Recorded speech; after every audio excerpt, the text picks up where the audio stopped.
怎么不把簪子别上？宁姑娘，你怎么来了？人家既然愿意送你，自然是希望你物尽其用。我仔细看过了，的确是普通簪子，没有暗藏玄机。起初我还以为是座小洞天呢。啥？别有洞天听过吧？天下洞天分2种，一种就是我们身处的这座离珠洞天，洞天福地的洞天，疆域广袤，不知几千万里。传说道祖有一座莲花洞天，单就里面的一片荷叶，就比你们大理还要大。不可能吧？我也不信，所以我要去亲眼看过之后，再回来告诉你真假。你以后做什么？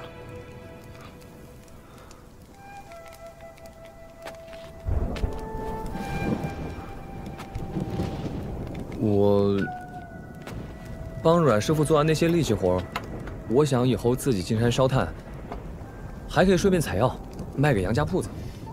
万一搬山原刘志、茂之流找你麻烦，你往哪里逃？所以你记着，无论如何你都要按陆道长说的，厚着脸皮待在铁匠铺，这才是正路。给阮师傅惹麻烦怎么办？阮师傅可不怕这些小麻烦。那我要先把事情告诉阮师傅，看看他愿不愿意收我做长期学徒。在小镇里，没什么是1代金铜钱解决不了的。如果有，那就2代。我心疼啊！守财奴，以后谁不幸做了你媳妇儿，估计恨不得一巴掌打死你。我可不会让自己媳妇受委屈。我才不信！要是我媳妇受了委屈，别说是搬山原，就是天上神仙，我也照砍不误。砍不砍得死我不知道，反正先砍了再说。为什么？我爹说过，男人不护着自己的媳妇儿，娶进门做什么？我走了，回铺子。你保重。宁姑娘，我送送你。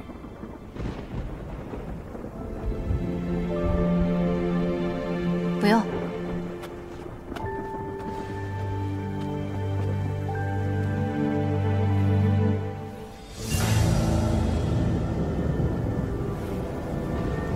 齐先生。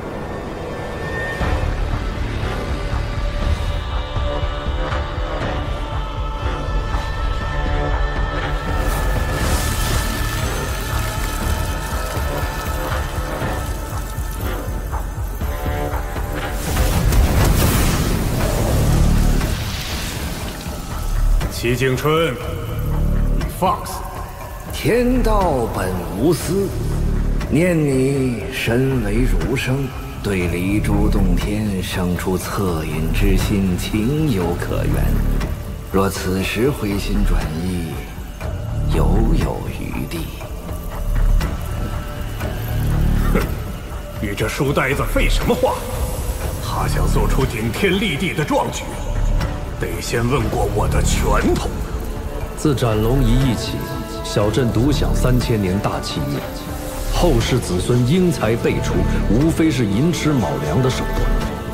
既然订立规矩的是4位圣人，我自然没有资格在此事上指手画脚。如今天道要镇压此方天地，来便是。我齐敬春一人替小镇百姓承受这场劫难，天道和规矩皆可成全。姓齐的，你是真不知道缘由，还是装疯卖傻？三教根底，岂是你小小儒士可以动摇的？齐施主，一念静心，顿超佛地。你们经唱的不错，可当真容得下他齐敬春？善哉，善哉。小镇3000年的天道反扑，我齐敬春一肩挑之。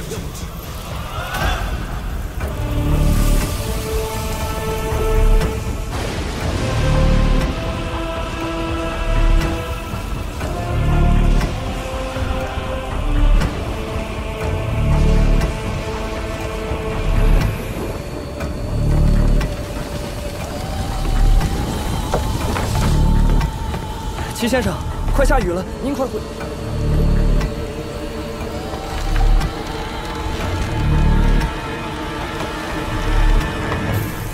你悖逆大道，不自量力，就由本座先陪你玩玩。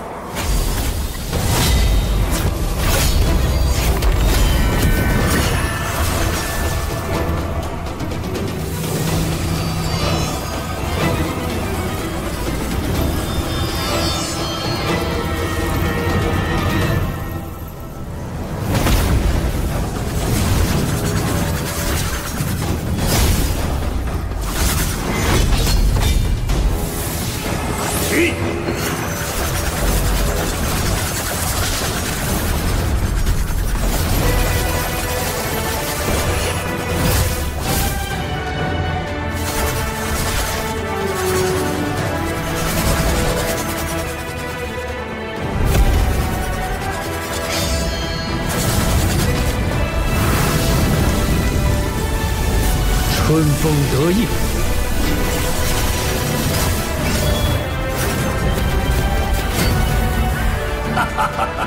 想与春风破我剑阵。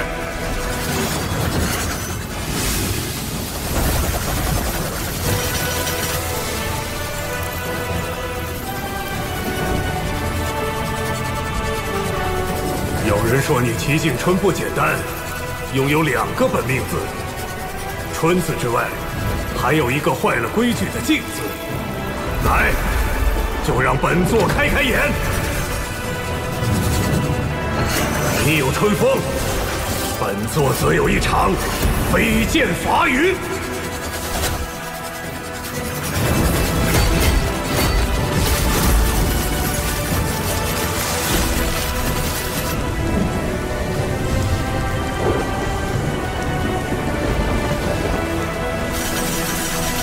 好雨知时节，当春乃发生。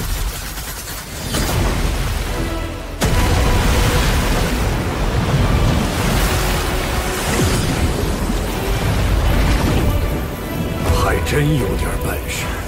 齐景春，为何不还手？真以为仅靠本命字招架，会有半点胜算？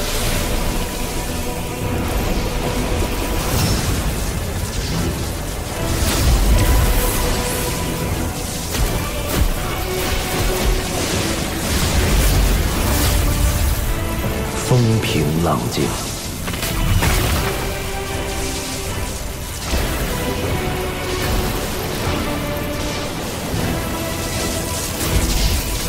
动静有法。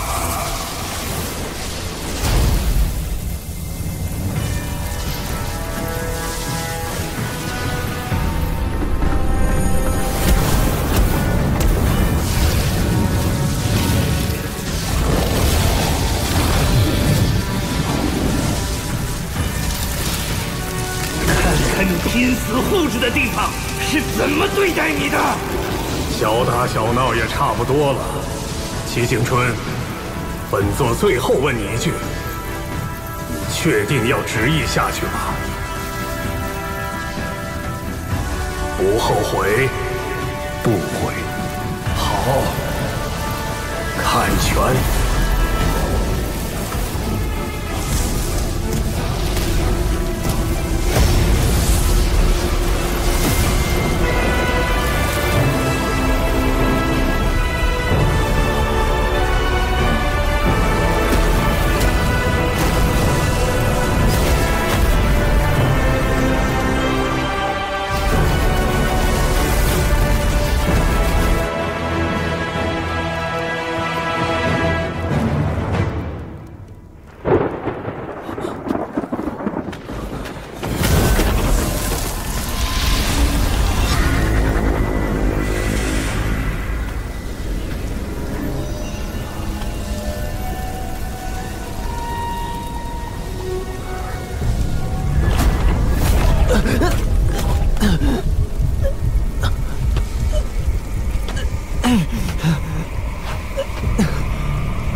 天。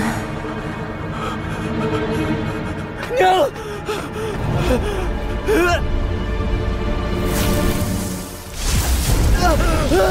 娘！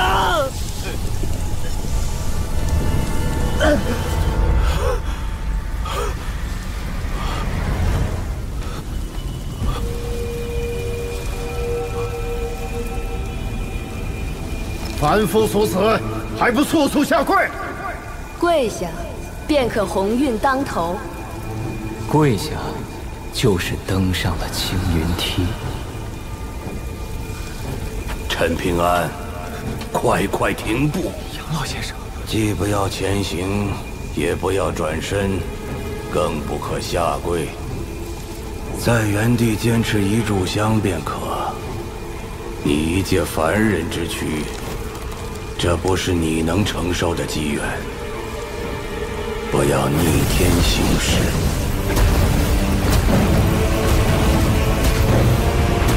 不要冥顽不化。齐景春，你若是愿意，可以追随贫道修行。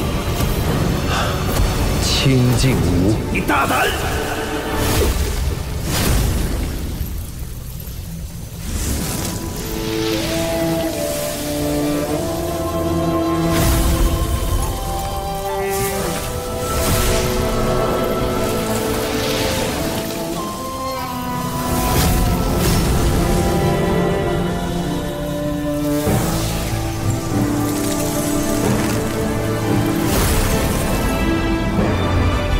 齐先生，齐先生，是你吗？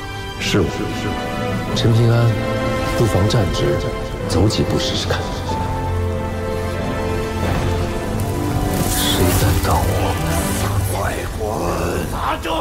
干什么？人的机缘！滚出去！厚颜无耻的小杂种！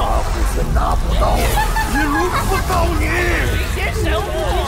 就该香火断绝！都给我闭嘴！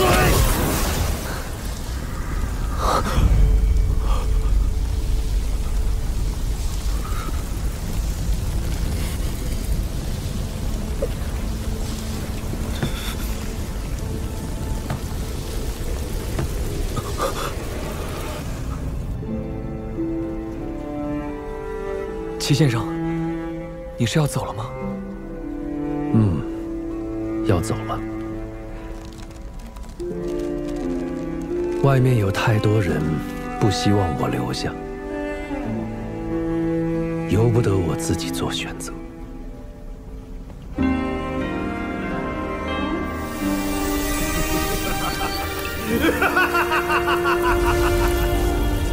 都说你齐敬春有望立教称祖，看来不过是浪得虚名。接着走吧。我们去哪儿？不是我们，是你。你要见的是一位老前辈。老前辈。陈平安，大道就在脚下，走。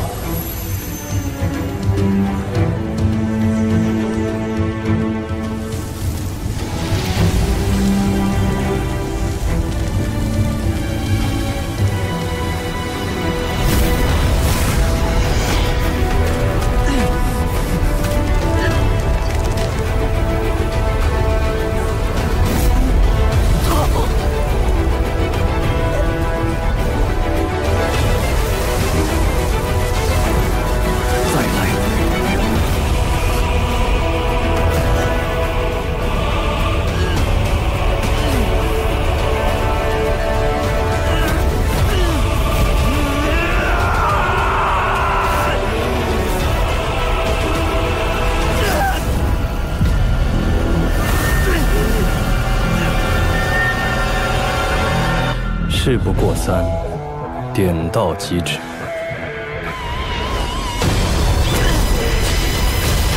再来！再来！再来！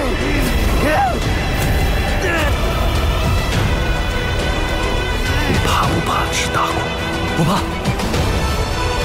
那你就肯定能活下去，而且能走到更远的地方。我想去齐先生说的那个地方。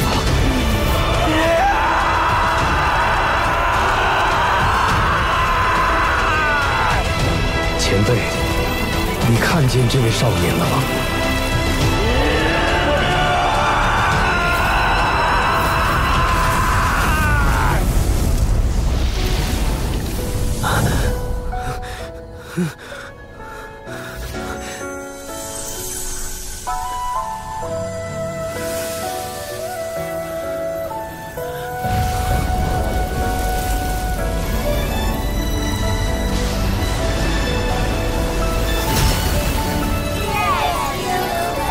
列星随旋，日月地照，40代玉，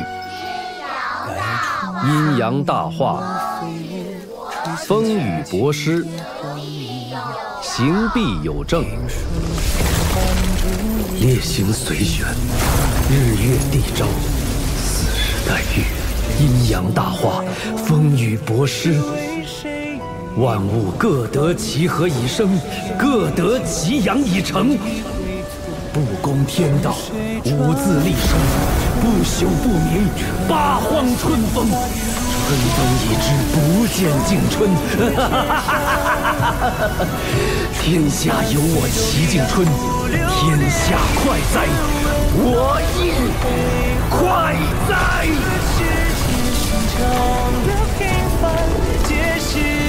所念所盼也无憾，春会在我心流转。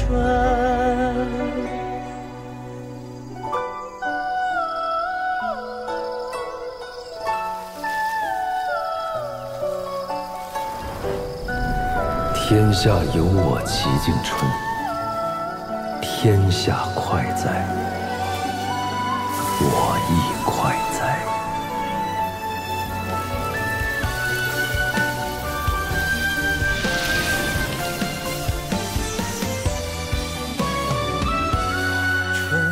随风化雨如光，共舞守护着千山。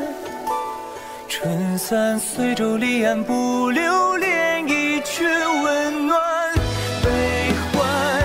这世间所有的平凡，皆是你所念所盼。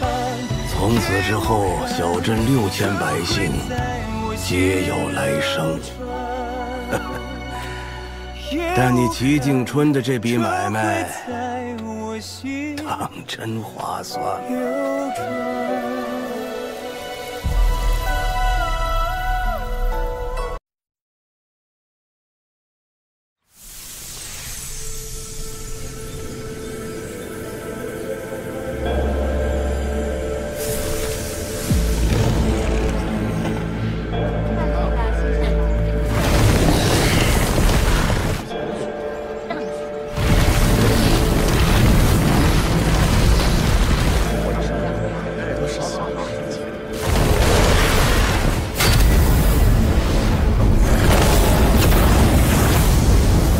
阮琼作为这里的新任圣人，管制的甲子之内，越界者杀无赦。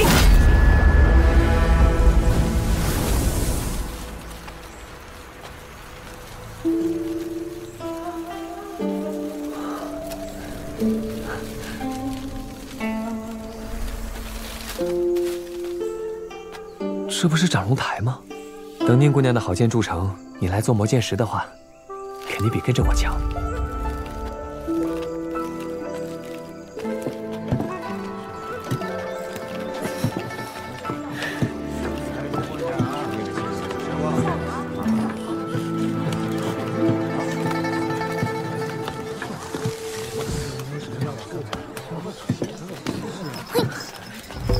李宝平，叫我干嘛？跟你商量个事儿。那你讲快点儿。你扛着的这些树枝是从老槐树那儿捡来的吧？对啊，那边有好多人都在捡树枝呢。我力气小，只能搬得动这么大的。不跑快点，争取多搬几趟的话，就要被人给抢光了。你家住福禄街那边，离老槐树太远了。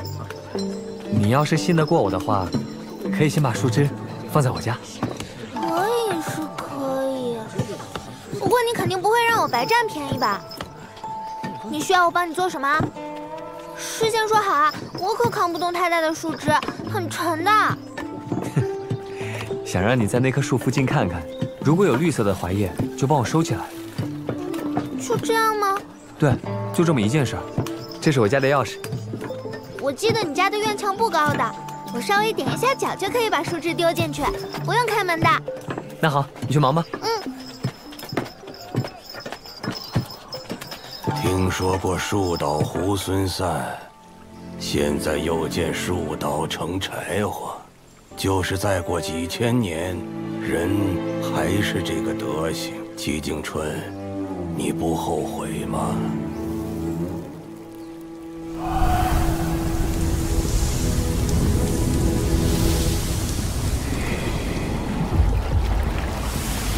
大仙，有何吩咐？现在有个千载难逢的机会，就看你敢不敢争取了。你的供奉香火被这座廊桥拦腰斩断了，但只要你从桥下游过去，就能从河婆变成河神。昨晚桥上木廊崩塌，我想离近瞧瞧出了什么事，可我一靠近，就像钻进了油锅，疼得受不了。是继续在烂泥里躺着，还是成为河神，全在此一举。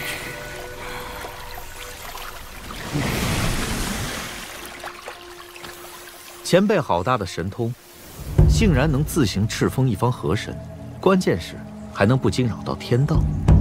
河婆河神一字之差，云泥之别，你会不懂？已经很骇人听闻了。在注定的断头路上，硬生生岔出小路，这等手笔，由不得晚辈不佩服。小子，你知道我的身份？山主事先并未告知，但是我勉强猜得出一点端倪。哼，去，话不投机半句多。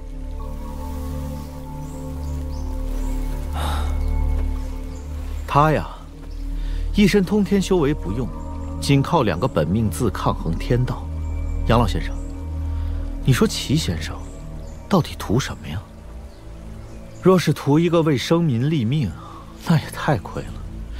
他是齐敬春呢，山崖书院的山主，文圣的得意弟子，一条命才换来6000凡夫俗子的来生，划算吗？我看不划算。换成是我，绝对做不来。也罢，看在你这几句心里话的份上，咱们随便聊聊吧。晚辈求之不得。一步步把齐景春逼到这个唯有求死的境地，是不是你做的局？这个局少说从80年前就开始谋划了。我如今不过而立之年，说不通啊。那就是你凑巧来取压圣物，又凑巧碰上这桩惨案，属于黄泥巴掉裤裆里，不是屎也是屎。世事无常，无巧不成书。晚辈对那座披云山情有独钟，希望将它作为新书院的地址。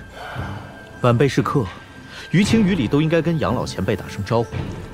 只要前辈一天不点头，书院就一天不破土动工。如果哪天前辈觉得此事可行，让人捎句话，给观湖书院催明皇即可。谢过前辈。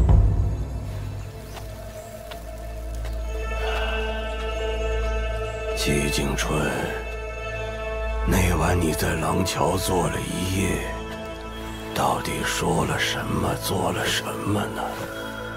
你们读书人呐，没一个让人省心的。只要大理让我看得顺眼，60年之期一结束，我自然会再次开宗立派。阮氏这是在祝大理国运昌隆啊！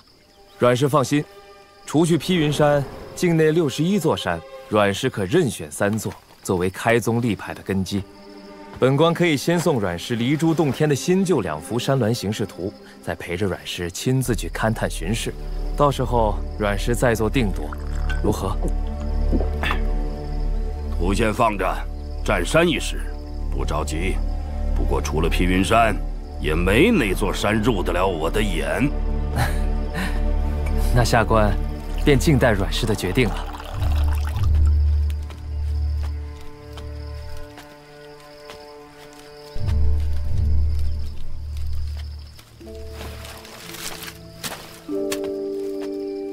宁姑娘。哦，宁姑娘昨晚收到道玄山的飞剑传书，天没亮就走了。她让我告诉你，她送你的剑鞘要先借用一段时间，以后会还你的。原来宁姑娘那夜去倪萍想找我，是要与我道别。等她的事情办完了，你们一定会再见面的。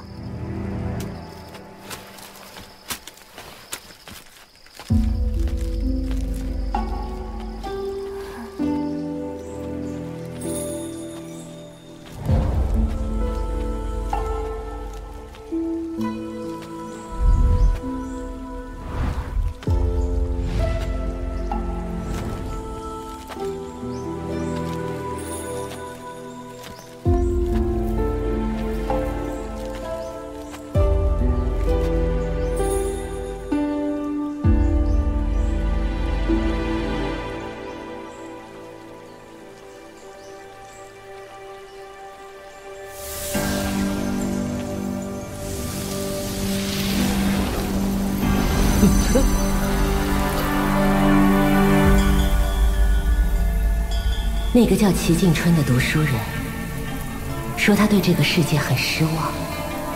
那么，你呢？等等，陈平安，陈平安，刚才忘了告诉你了。我爹说这段时间你就在铺子里安心做事，以后可能需要你帮忙打铁。替我谢谢阮师傅。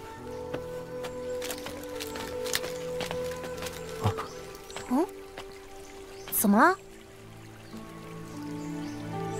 感觉水里好像有脏东西。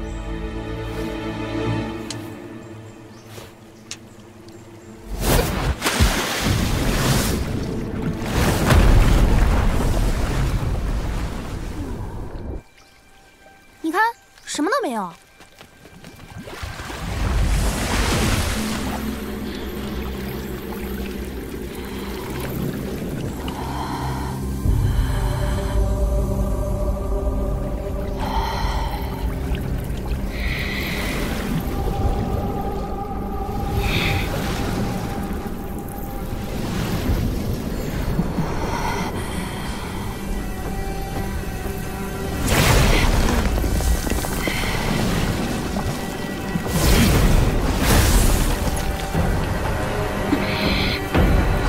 只要从桥下游过去，就能从河婆变成河神。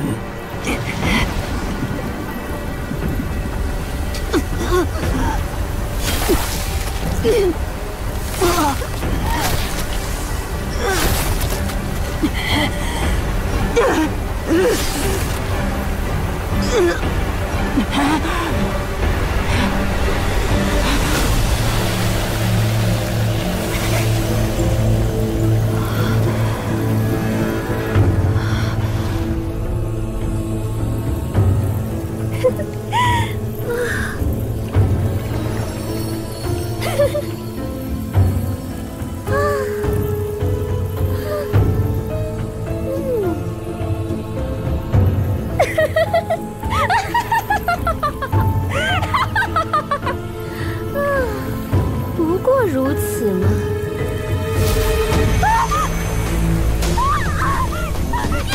不要得寸进尺，以后经过廊桥，切记不要抬头了。往下游去吧，经过铁匠铺别太猖狂。不过你能让这条河催生出水晶，有利于铸剑，阮氏应该不会为难你。谨遵大仙法旨。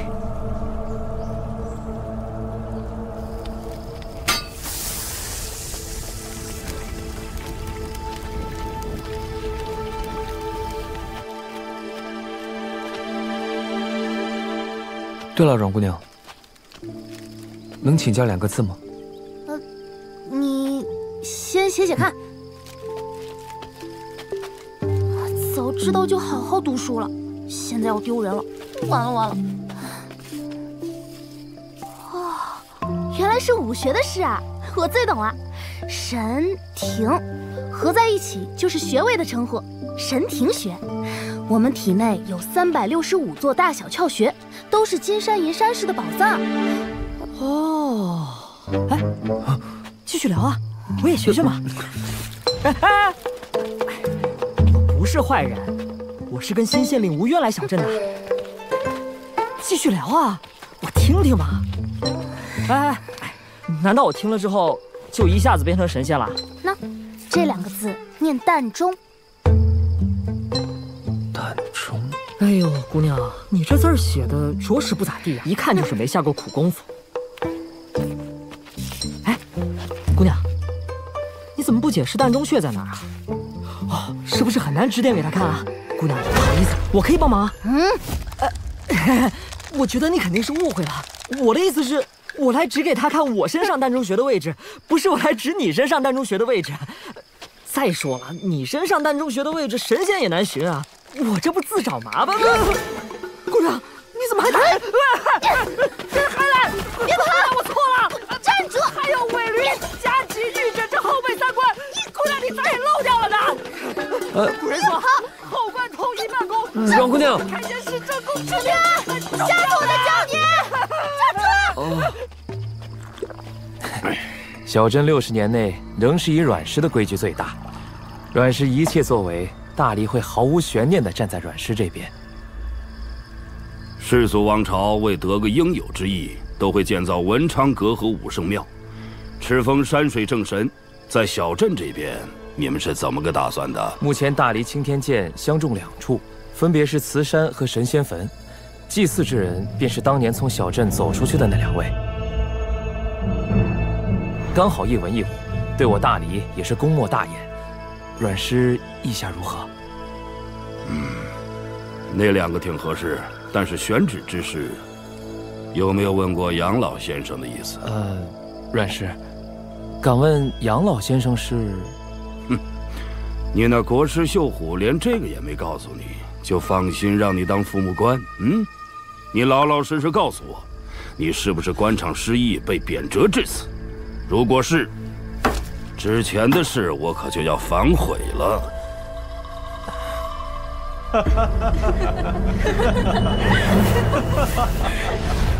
上仙所言极是。对了，夫人，听说新圣人阮琼立了规矩，甲子之内越界者杀无赦。我们可不是凡人。再说了，现在这里是大黎的国土，他敢放肆？真以为齐敬春死了，你们就能无法无天了？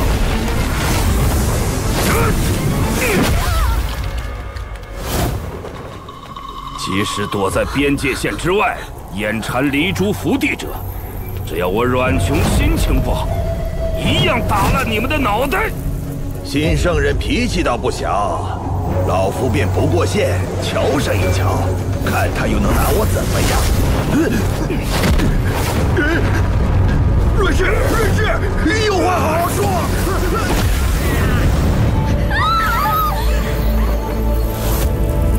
记住我阮琼的规矩，甲子之内，一律如此。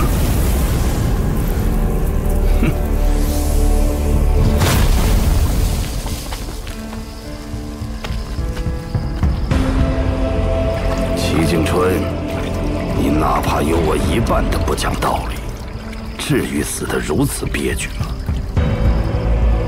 哼，我说风满姑娘脾气怎么这么泼辣？原来是随爹呀！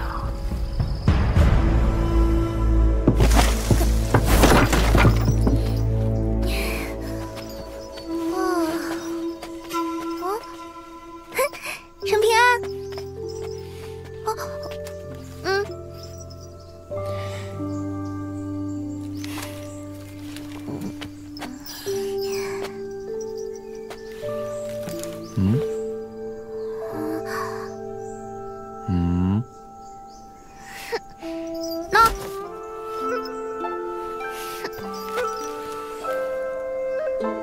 送你了。你事先藏起来，跟我事后送你不一样。别忘了，答应别人的事情就一定要做到。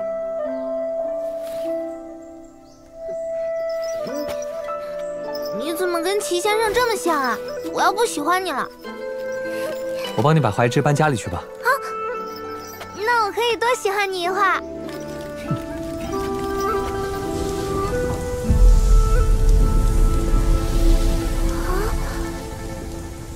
要下雨了吗？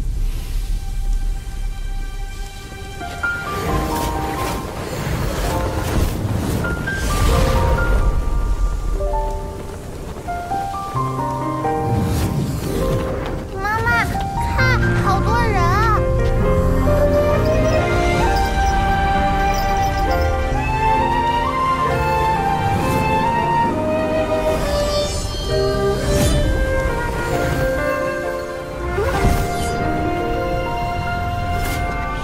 今后不再已释然，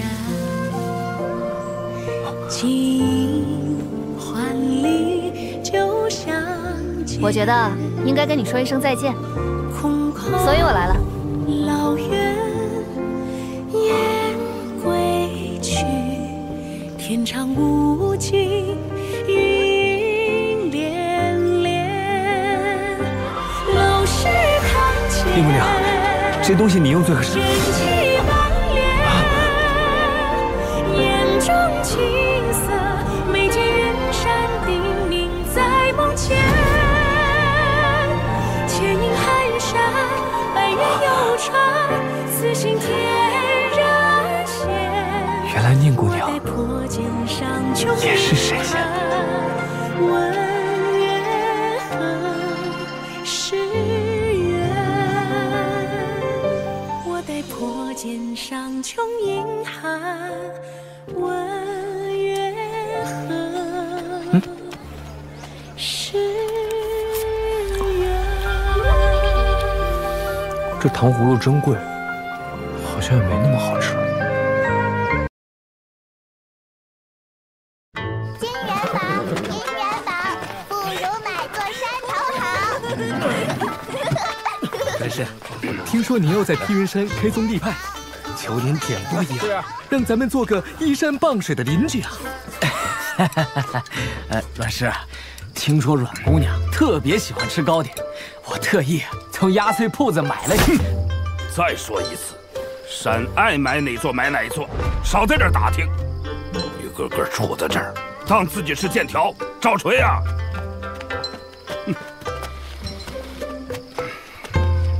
你也想买山？阮师傅，我来是想跟您借点钱。借钱？想什么呢？我想借15、16两银子。之前巴山猿追我，踩坏了不少屋子。这事儿，毕竟因我而起。滚蛋！哪儿来的泥腿子，也配跟阮宗师借？赶紧滚蛋吧！什么货色！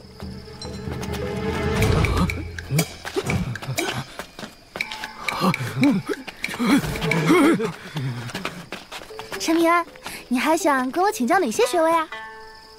那你去盯着炉子火候吧，1个时辰后结束。给爹买壶上好的桃花春烧，剩下的自己买些糕点。陈平安，你过来。哦。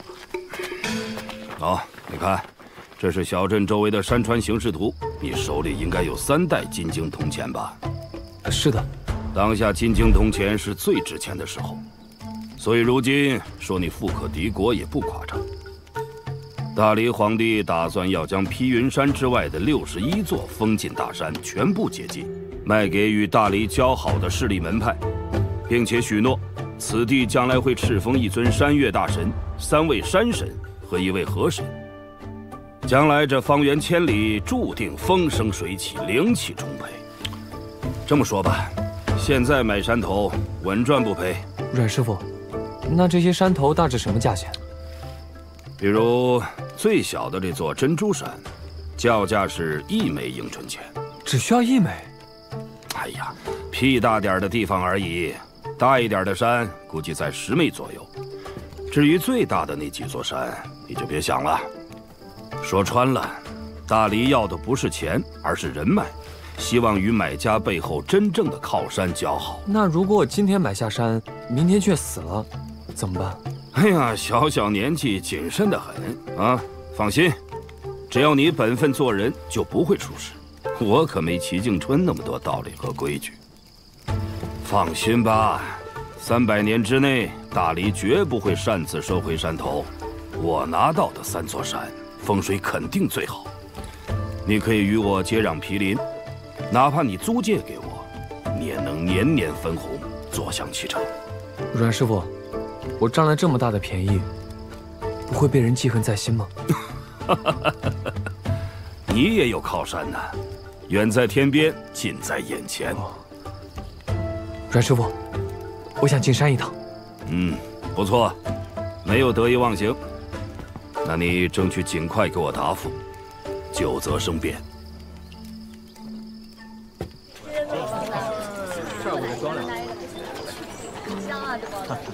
哪一个不一样？你也买包子啊？去那边看看。哎，行。喂，陈平安。小宝瓶。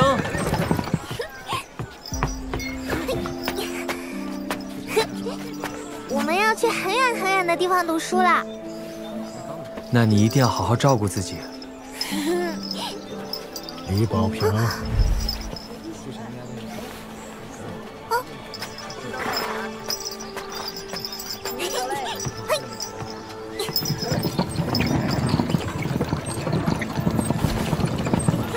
我走啦。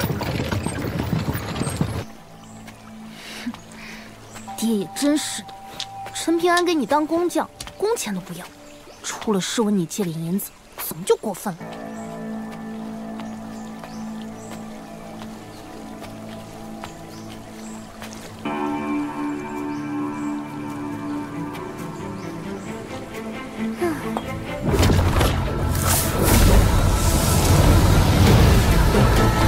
火龙走水。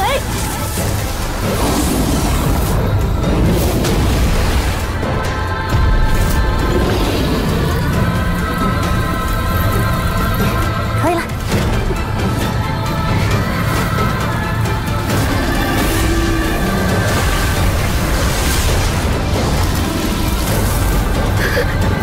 小小河婆也敢当着我的面撒野？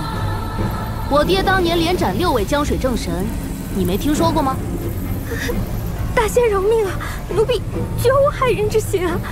奴婢只想帮阮圣人增加水的水柱，为断剑尽一点绵薄之力。行了行了，那天我可是看到你鬼鬼祟祟跟踪陈平安，你要是敢图谋不轨，我就打得你魂飞魄散。不敢不敢，奴婢只是看他练拳觉得好奇，并无他图啊。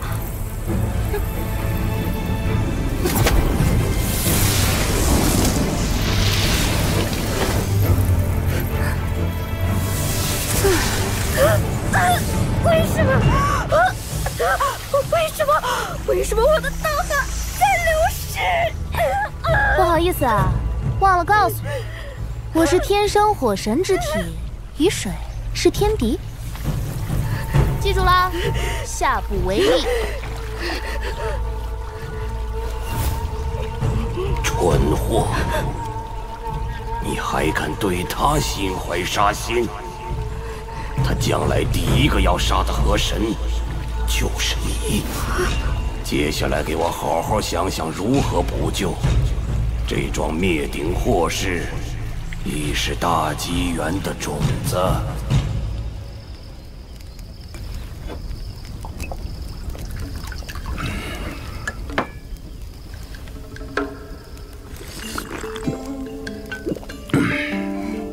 爹，我想把压岁铺子买下来。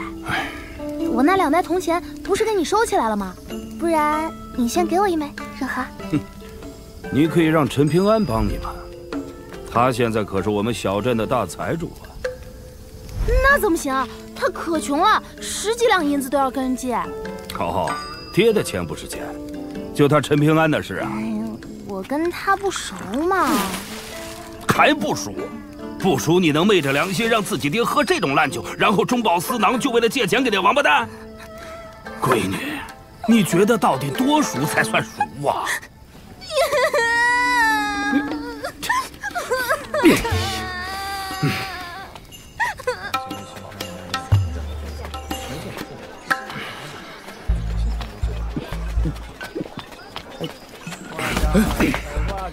真想一拳锤死这个挖墙脚的小王八蛋！我来看看吧。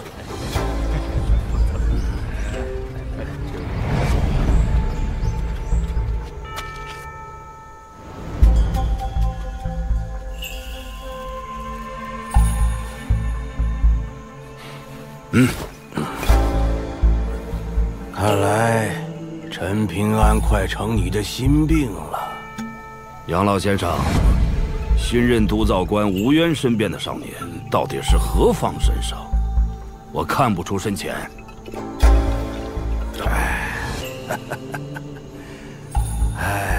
老话说得好，来者不善，善者不来。进门先喊人，入庙先拜神。我先见过了阮师，又来见杨老，礼数上挑不出毛病。进山入泽，画符震慑，只是不知道你那是鬼画符还是神仙符。总之，此次打过招呼后，我保证不再和二位有交集了。鬼画符也好，神仙符也好，我就只管一座芝麻绿豆大小的城隍庙。不过城隍爷可是专盯着治下的那些阴物，特别是什么山精水鬼的，您说是吧，老先生？小心驶得万年船呐！当心祸从口出。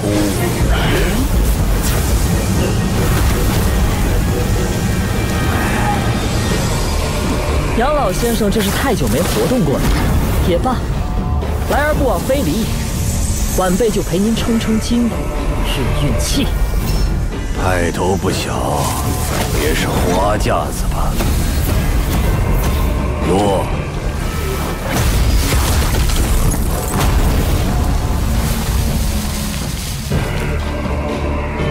杨老先生对付一个晚辈，下手这么重？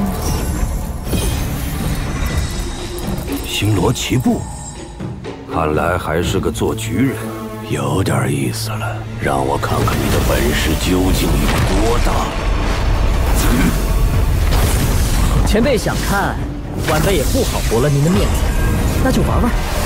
开局，无事抛旗千虎口，几时开眼复连行。终须杀尽人边敌，四面通红掩大荒。法宝虽多，可你用得精吗？好小子，道行不浅，这局开得不错，再来。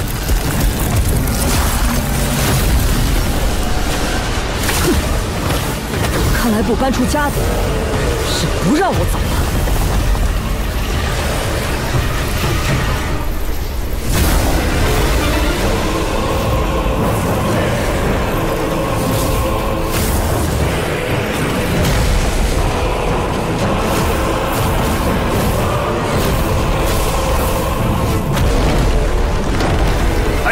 看在我的面子上，两位就此作罢吧。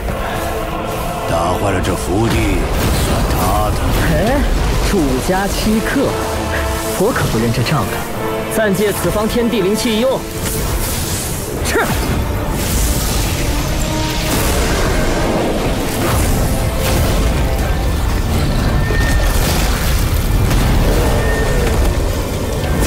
家底有点看头。但还算不上厚实。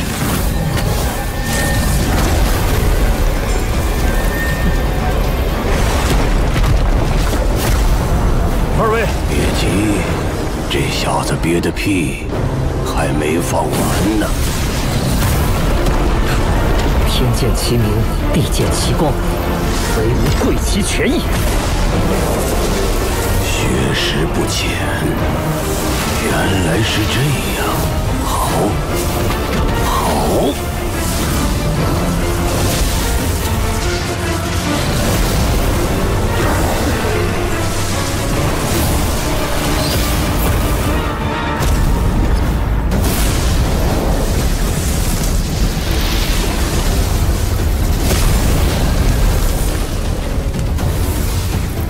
要不我们3人混战，打烂这方圆千里！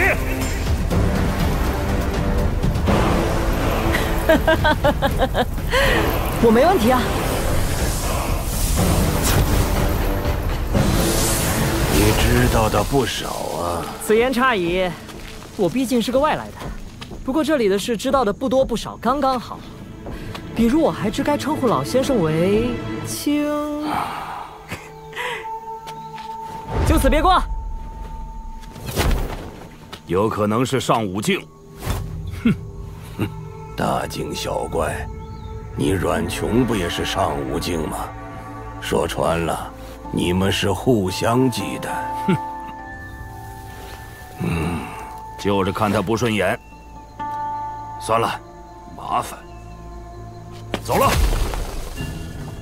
哈哈哈，真是一个老谋深算，一个年轻气盛啊！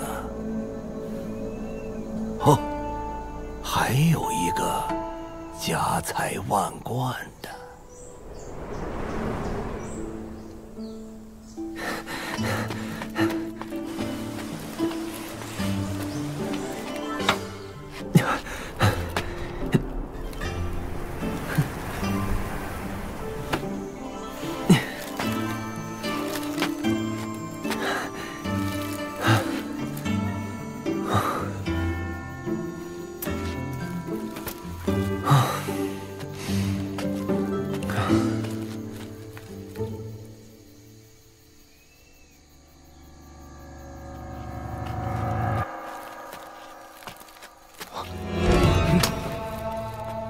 你是何人？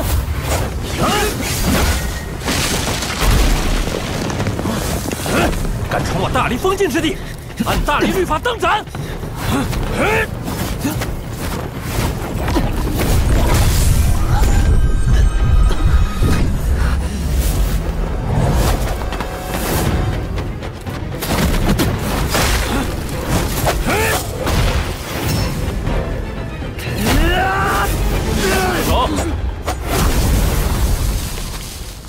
这位小兄弟，我在阮氏那里见过。我是新上任的督造官，吴渊。你继续按照原先的路线走就是了。多谢，请吧。我看这少年武道修为不高，却有破境之势。当然，这里人杰地灵。国师大人，他就是你的手笔吗？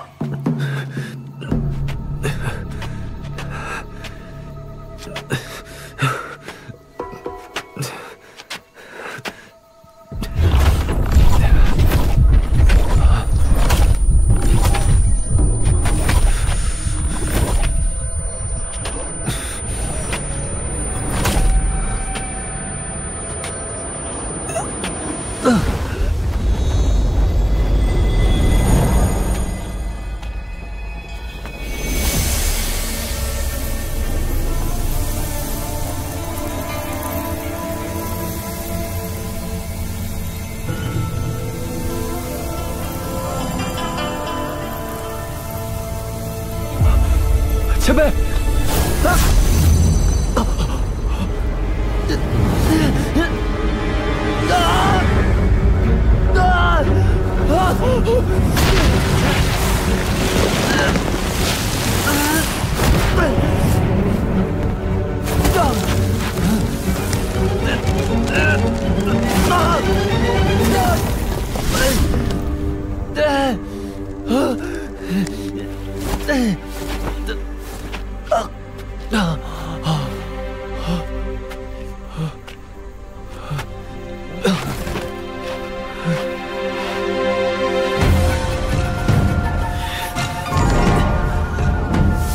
太渊穴，抚心经，丈穴当地，炝脉搏溪，尾闾、夹脊、玉枕，三穴既通，缩艮开前，破境临门。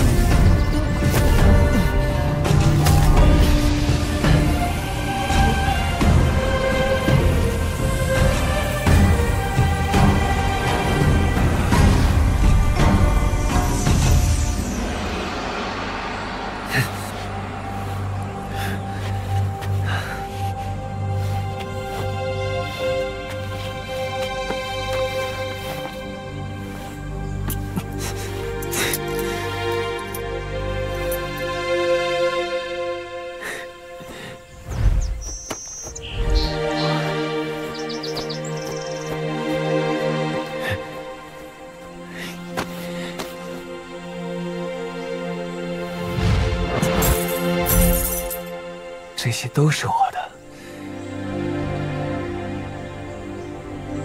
有钱真好。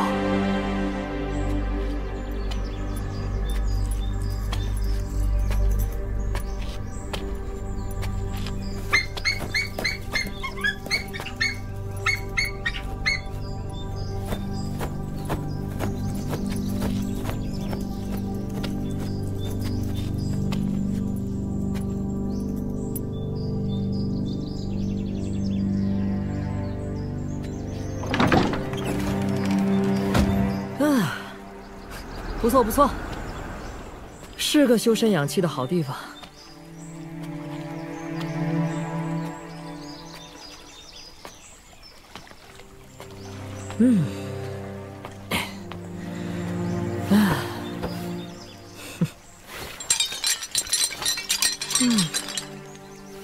从哪里开始呢？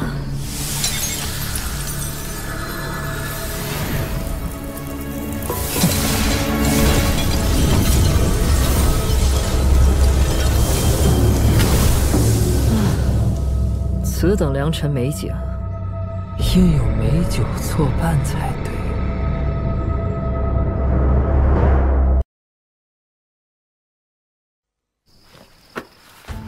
宝鹿山、仙草山、彩云峰珍珠山。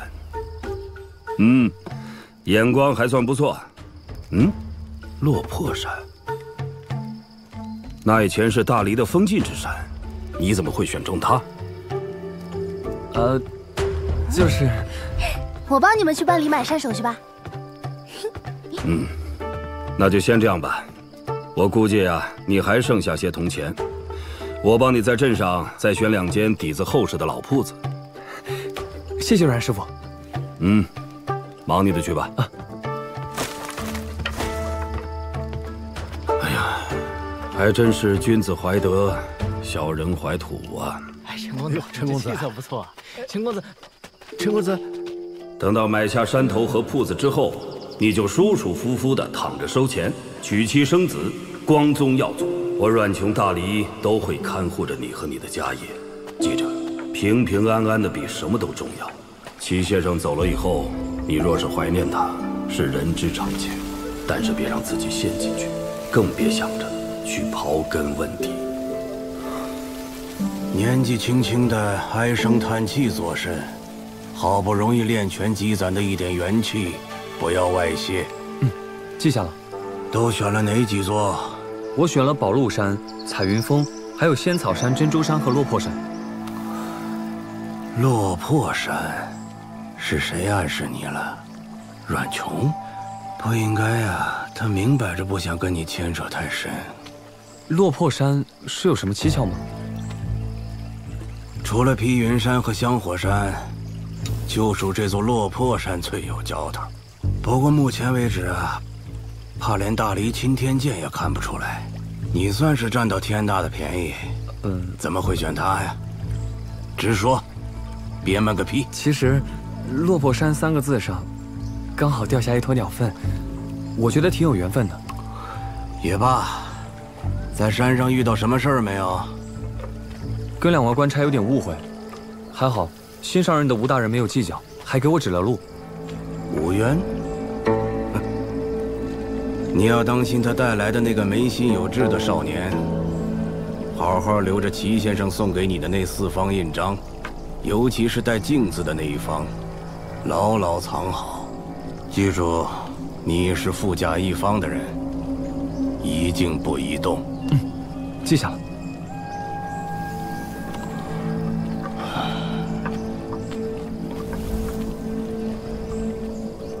若我非要这牌匾呢？宋大人恕罪，小镇心腹大礼，诸如牌匾等老物件的存留，关乎民心所向，不可轻易摘取。哟，这不是陈平安吗？没和阮秀姑娘学字，在这看热闹呢。随便看看，我还有事先走了。哎，别呀，这热闹还没看完呢，可有意思了。一边呢是前任督造官宋大人要拿那匾额的事情跟别人拍胸脯邀功，另一边呢是把小镇所有宝贝视为自己禁挛的小镇父母官吴渊大人，为的是4块匾额兵家的气冲斗牛。儒家的当仁不让，佛家的莫向外求，道家的惜言自然。啊，瞧见那位侍郎大人手里的物件没？是专门用来踏碑的，目的就是要把书写之人留在这16字中所蕴含的磅礴神意一层层剥下来。快踏写干净，不要让吴大人在这等了。不过兵家的气冲斗牛，好像有2字不久前就死了。知道这么多，你到底是谁？我，我姓崔名禅，禅字比较生僻难写，麻烦得很，所以你可以喊我崔师伯。我还有个绰号，喊起来比较顺口，叫绣虎。我可是自报家门啦。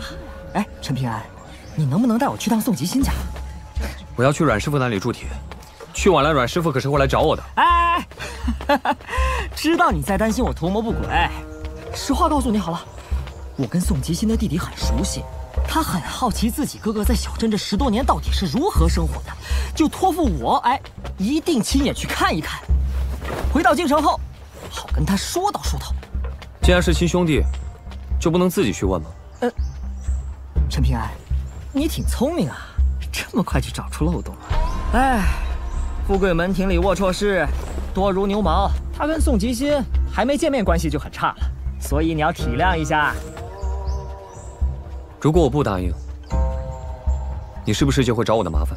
哎，我像是那种穷凶极恶、一言不合就要杀人全家的人吗？看着不像，但不代表你不是。哎，好吧，我去问别人去。你又没他家钥匙，你去干什么？翻墙进去绝对不行。哎，那我带你去他家宅子门口看一眼吧。这就对了。早干嘛去了？走吧。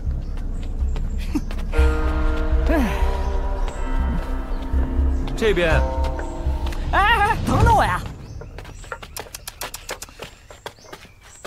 倪萍相气韵不俗，卧虎藏龙，必出人才呀！啊，以后怕是把福禄街、新华巷加起来也比不过这里。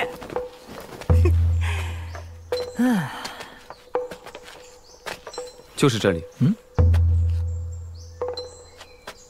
哦，字真不错，比他弟弟要有悟性多了。哎，宋吉新这辈子都不会回到这儿了，留着烂掉，可惜了啊！不行，没到年关就还春联，会招晦气的。啊，这里还有这讲究？你要是觉得白来一趟，就去我家坐坐。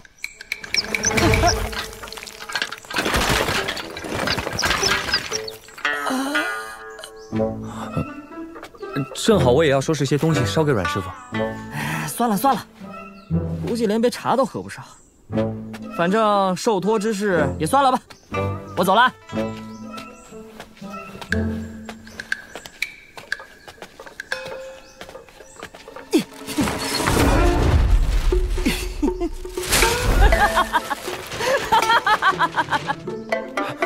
这什么人呢？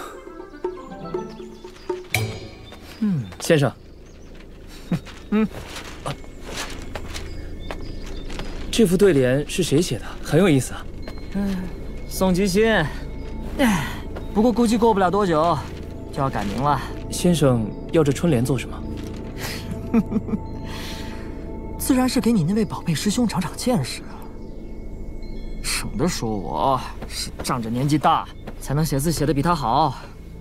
现在这春联是他同胞兄弟写的，我就不信他还能找到什么借口。小师兄的借口可多了，他就可以说是宋吉新整天没事做，光顾着练字，写出来的字就能好一些。好像是有点道理啊。算了，今天让你来这儿，是要你见一个人。见人？谁呀？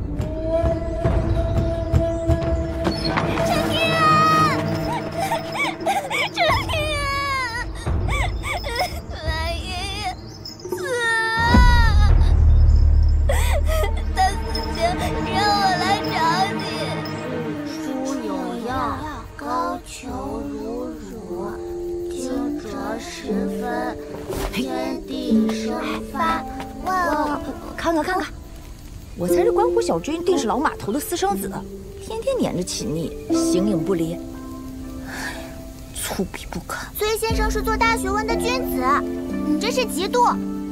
哟，你是不是巴望着长大了给他填王啊？你会，我找打。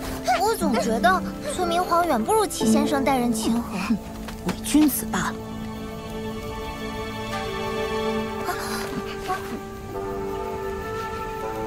先生，咱们借一步说话。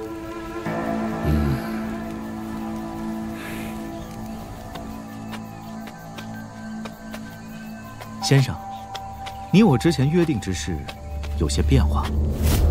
怎么？你们后悔了？非也，非也。先生顶替齐敬春担任山崖书院新山主一事，其实未变，是在下新得到的消息。陛下欲在披云山新起一座书院，50年内会提拔这座书院为72书院之一。现在只缺后学鸿儒，掌印起卷，开堂立学了。所以你是想让我改换门庭，投身新书院？先生若是愿意，现在回去就能担任新书院的山主，比起万里迢迢去山崖书院识人牙慧，不是更好？会不会出什么事了呀？嗨，那老头能出什么事儿啊？时间太长了，确实有些不对劲。还有，你们觉不觉得这个车夫有点怪怪的？刚刚李怀想去叫一下马爷爷，他都不让。没错，我也觉得车夫有问题。那他是坏人吗？我们会不会被杀呀？估计现在不会，要不然早就被杀了。但是他肯定没安好心，我们得想办法找到马爷爷才行。我想到了，一会儿我们就这样。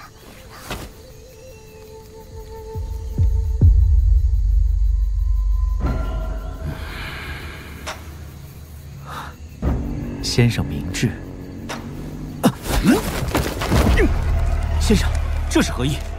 任你巧舌如簧，也掩盖不了摧毁山崖书院的险恶用心。我马占宁为山崖书院扫地，也不动叛徒。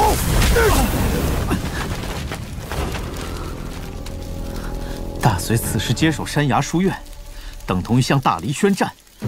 你确定仍要远赴敌国当山主？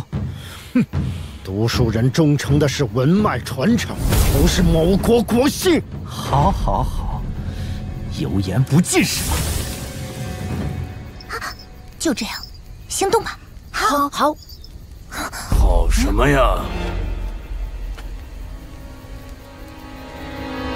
糟了，我肚子疼，好饿，快把吃的给我！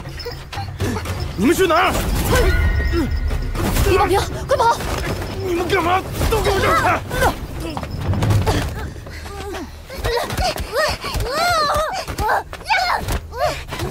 好了，快走吧。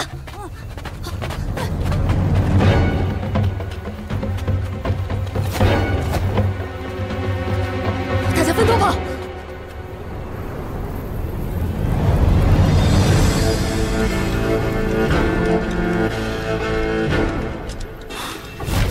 何为传承？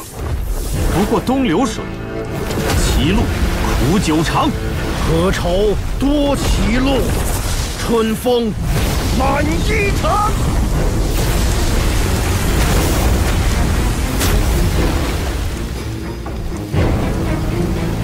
春风已逝，先生可不要把书读死。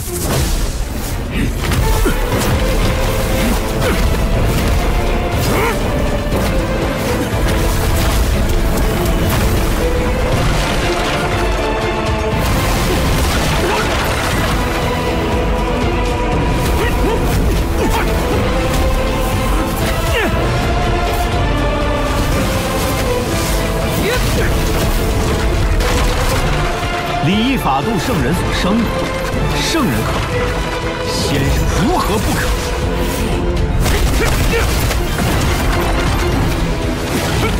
望一朝成祖的齐晋春打造的书院，只有山崖一个。君子识屈则屈，识深则深也。这一点，先生应该最清楚不过才是。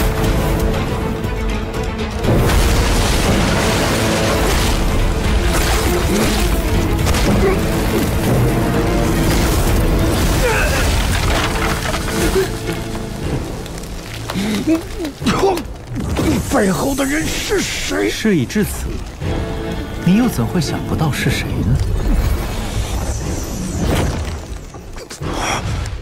不可能！先生不妨再考虑考虑，否则山崖的传承就真砸在先生手里了。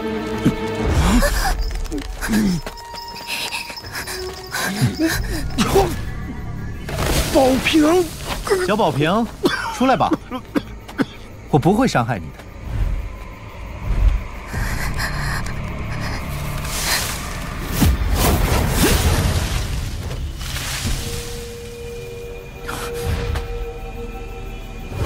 报，逃脱了一个女孩。姿势体大，不可大意，速速追来。是。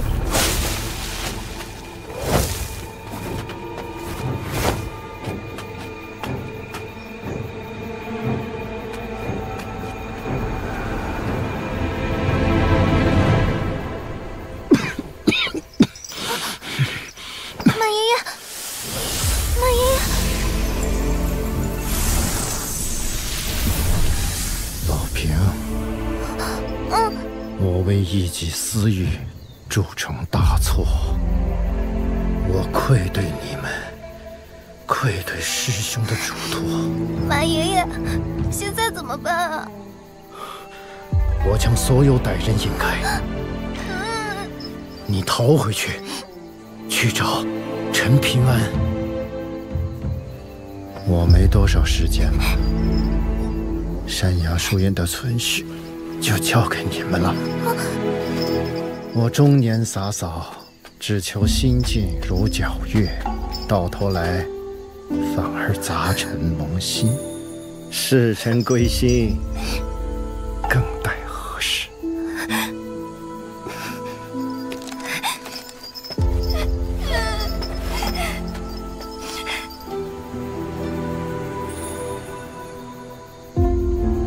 先生，可是想通了？哼，这断头路可是先生自己寻来的。断流，疯了吗？为了山崖书院，连来生都不要了？齐师兄，我现在才懂，你屈身抉择是为何因，现在才懂。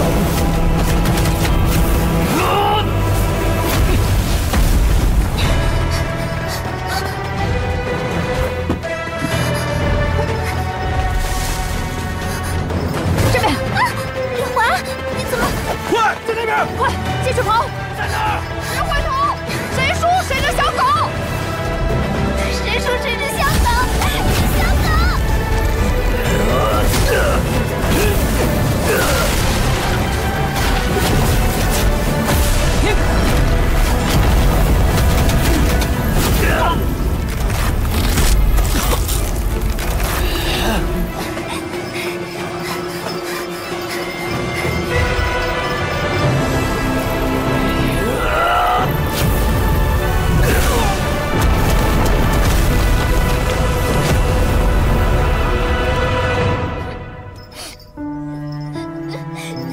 他果然是来找你的，想救人，带上齐静春送你的镜子印。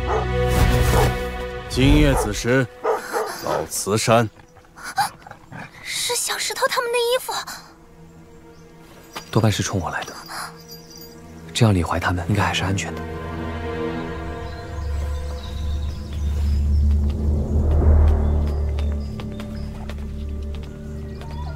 晚辈崔明皇拜见国师大人。嗯，你还能活着回来啊？虽有意外，但仍在大人的计划中。只是没想到，马瞻这么个废物，竟不惜以死护道，也不为我所用。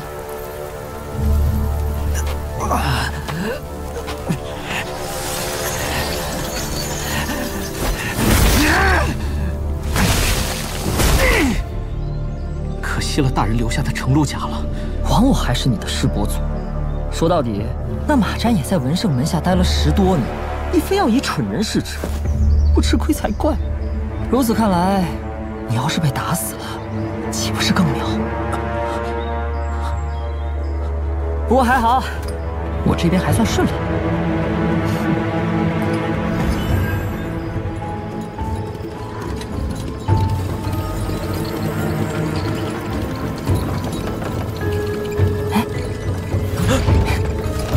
别害怕，我像是那种一言不合就要杀人全家的人吗？开赌喽，齐静春！这一把要是我赌赢了，你苦心孤诣留下的2柱文脉传承就彻底断了。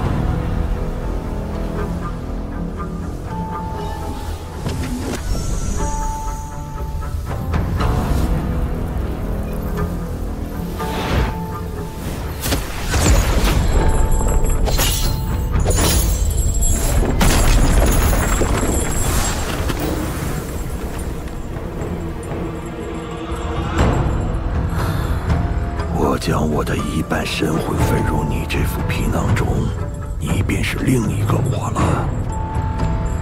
这趟离柱洞天之行，稍有不慎便会道心失守，千万谨慎行事。自己嘱咐自己，啰不啰嗦？我会看着办的。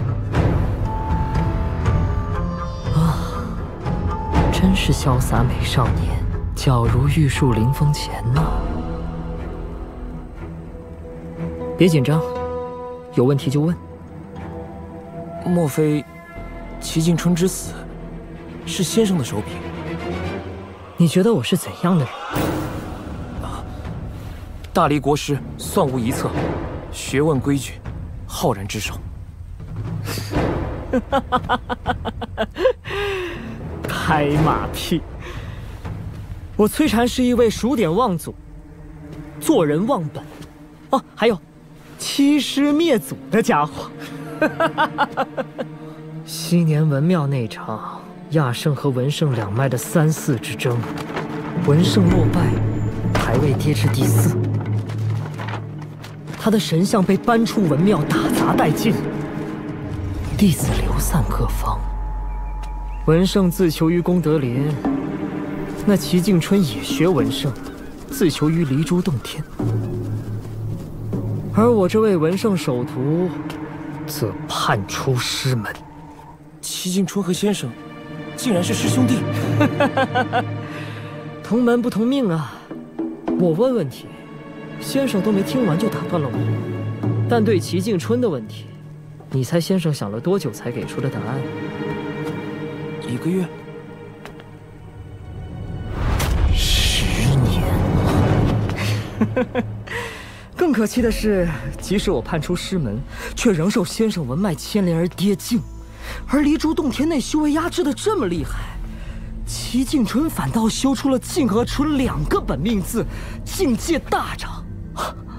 如此想来，他当真是世间奇才。所以，这便是齐静春必死的原因。齐静春曾经得到过一封密信，得知文胜死了，山崖书院即将被撤掉72书院的头衔，如何保住书院便是个天大的难题。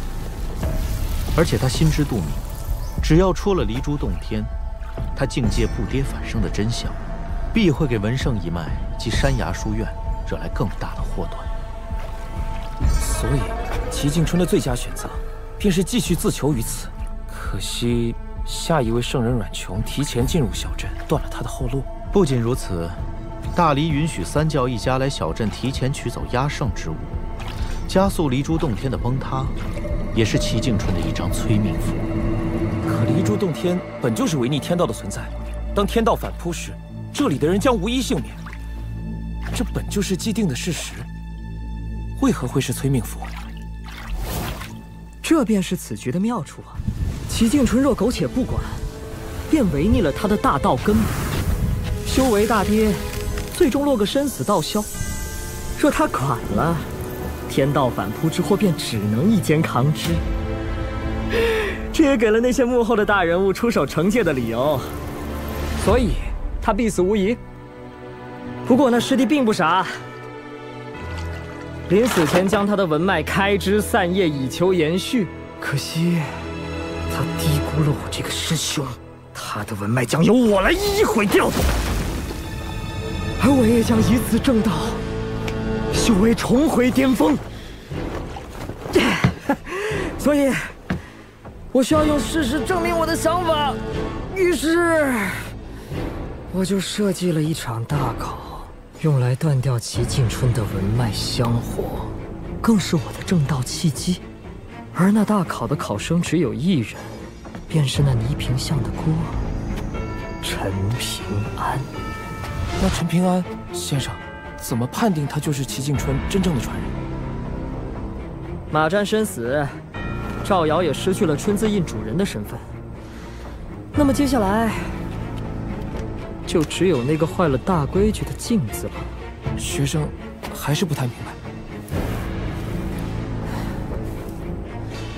最主要的原因是我要设下一局大棋，考量那个陈平安。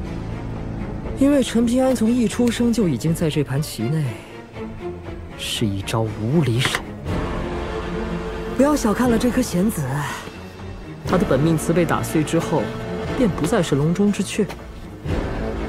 父母双亡给他造成了孤苦无依的局面，但杨老头传授的呼吸法，顾灿娘的一饭之恩，都为陈平安营造出了生的希望。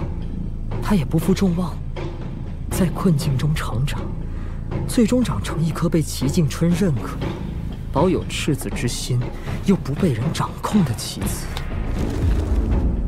一颗能真正继承齐静春文脉的棋子。先生打算杀了陈平安？大道之争，重在诛心。这是玉石光阴镜，能推演未来，反观人心。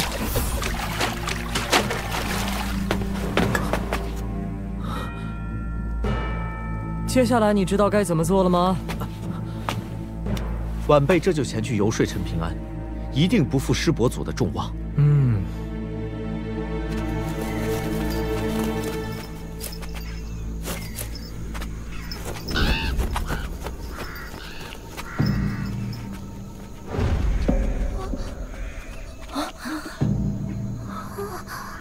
是陈平安。贪字近乎贫，兰字近乎坟。那我就开门见山了。齐静春送你的4枚印章，蕴含着他的文脉传承。得此物者，日后的修行之路会青云直上。你如今已是富甲一方，这枚印章便没有兼得的道理了。一个贫贱至极的陋巷孤儿，定然无比渴望生活安稳富足。所以在我的暗中操控之下，他如今已经是小镇的富家翁了。哎呀，一无所有时，失去是一件无所畏惧的事。富甲一方时，他陈平安还有勇气失去吗？如果他交出印章，齐静春的文脉自然就断了。这就是我为他安排的一场问心大考。你就不带考虑的吗？没什么好考虑的。就算换作是齐先生，也一样会同意我的做法。快放人吧！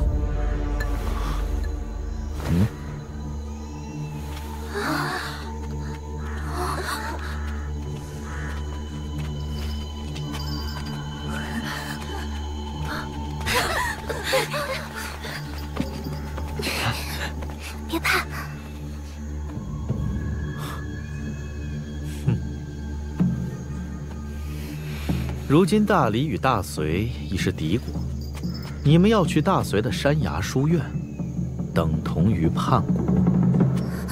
你骗人！依我看，你们的父母都在京城，不如就跟我去京城寻亲，也可去观湖书院读书，一样可以做学问、修大道。就凭你们5个孩子，怎么千里迢迢去大隋啊？谁会愿意舍命护送你们？指望这个连印章都守不住的人，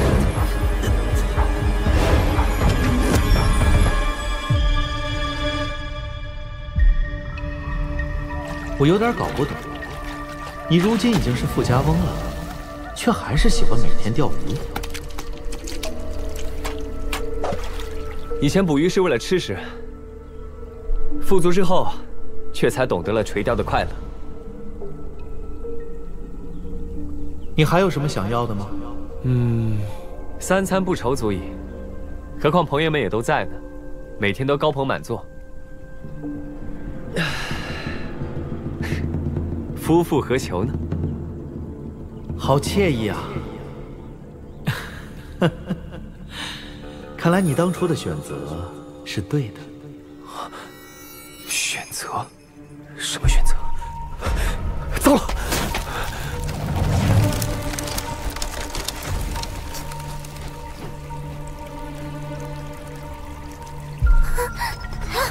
陈平安！可惜了，刚刚的那种生活一直过下去不好吗？糟糕，动不了了。要看一看你的另一种选择吗？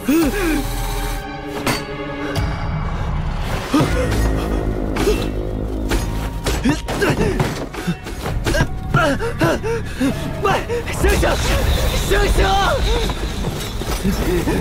啊！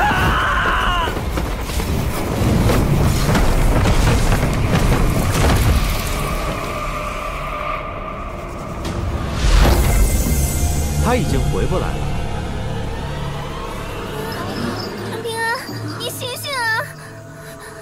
凡人要生存，就得懂得权衡利弊。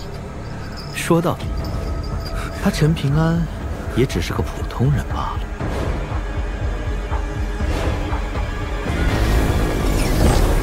我做错了，你还想打赢我？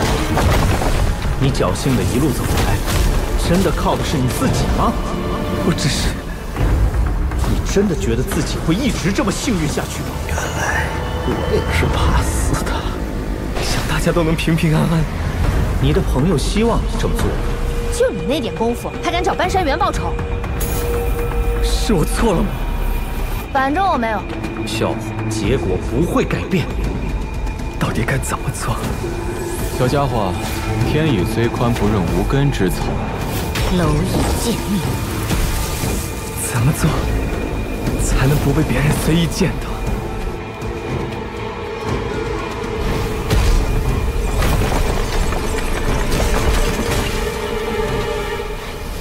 对，即使本命辞岁，也一样逃不掉的。这是运，也是命。不是的，不是的，陈平安，你做不到，真的做不到。别那么鲁莽。扫把星，剑主，一静不移动。我给你一生没大娘，我没有害死爹娘。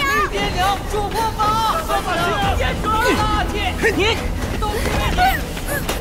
陈平安，这便是你要的结果吗？这便是你要的结果吗？这便是你要的结果吗？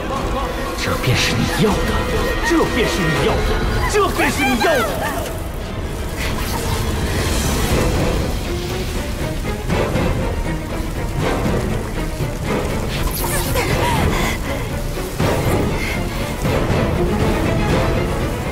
我该怎么做？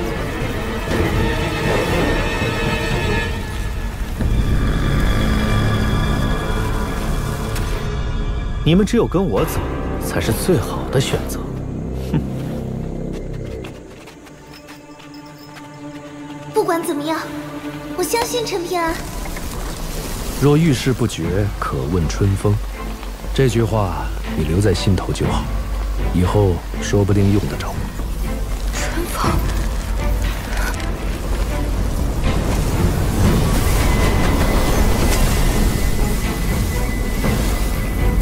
齐先生，陈平安，前面的路会很难，即使不去，也不怪你。若是将来有陌生人掉进水井，救人则死，你救不救？当然救，而且还要把这破水井一键毁之。只是诱一下，连死都死过，怕什么？帅气！我只希望我所注视的人都能好好的，所以他们有难，我便愿意挺身而出，仅此而已。你可想好了？平安，平安，陈平安，陈平安，陈平安，想好了，不管未来会发生什么，我都要去试一试，因为我跟先生一样，不相信这世间有所谓的命运。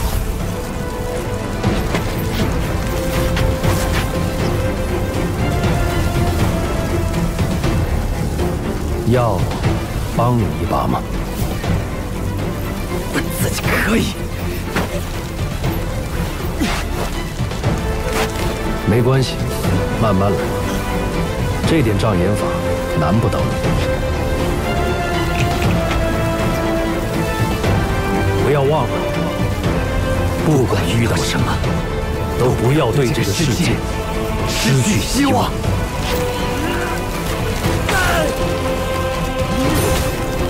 先生的夙愿一定能守住的。谢谢你，陈平安。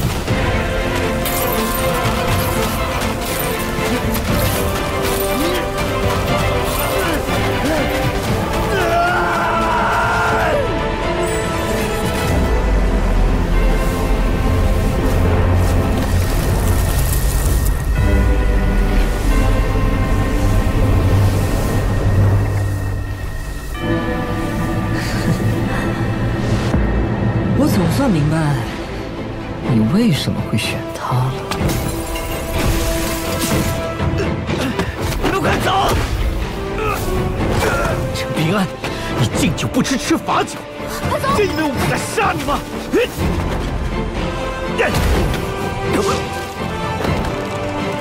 如果那些当真会应验，我陈平安也不足为惧。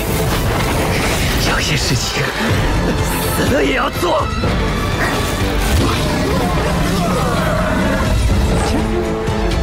阮姑娘字写的不怎么样，本事却不小啊。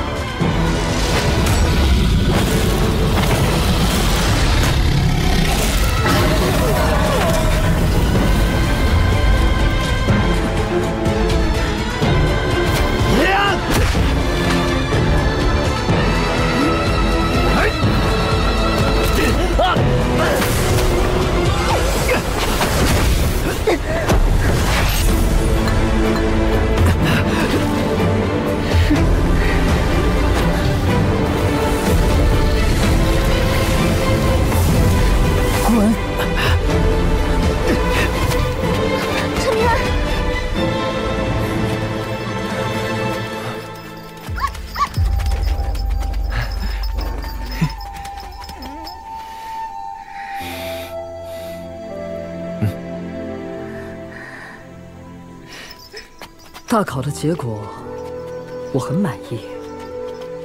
陈平安，你果然是齐静春的文脉传人。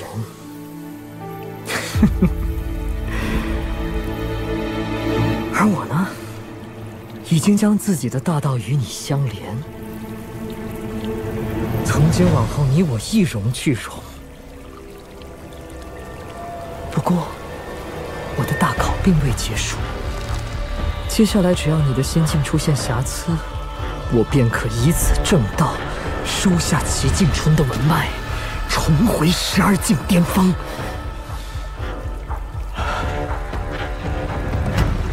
齐静春，这一盘棋，终究是你输了。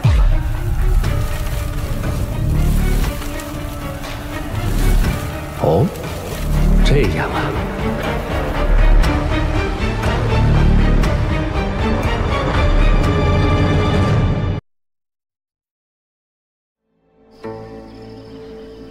哎呀，以某人付出生死道消的代价，换来了一个不错的结局。也不知道这些家伙将来会不会念这份情啊？稍等稍等，这些名字我一人记下就好了。好小子，胆子够肥！这是第几次无视小镇规矩了？我这不是还没做吗？你们只管放开手脚来打，我负责收拾烂摊子便是。我看行。哎，杨老前辈杀人不见血，还能坐收渔翁之利，真是好手腕啊！就算杨老前辈有本事护得住10之1、2的山河，可如果我一门心思打烂神秀山横朔峰呢？这山峰可是为咱们阮姑娘正道准备的呀。换成是我，真不能忍。赶紧滚回二郎巷！还真是在乎你闺女啊！不欠天不欠地，唯独欠那丫头的娘亲，就只能把亏欠她的放在女儿的身上了。看来终究没有人能拿走那份天大的机缘，连齐静春也不行。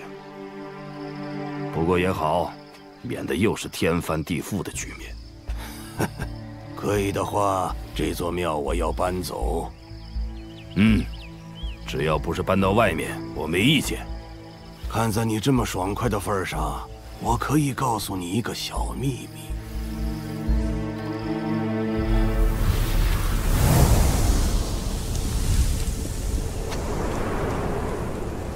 假如陈平安真的是齐静春选中的人，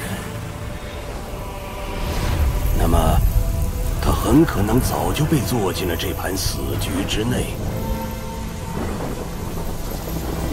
但齐静春死前故意跑到我这边，给陈平安说了一句话，你猜猜看，他说了什么？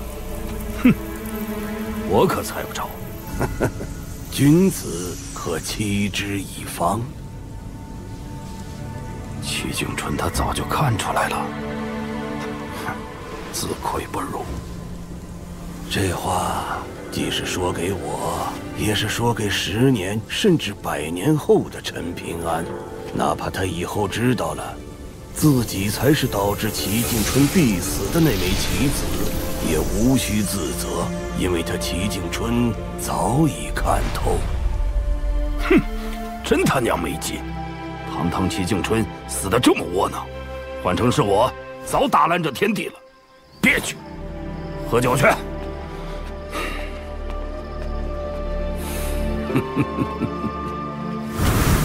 陈平安，我也很想看看你到底能走多远。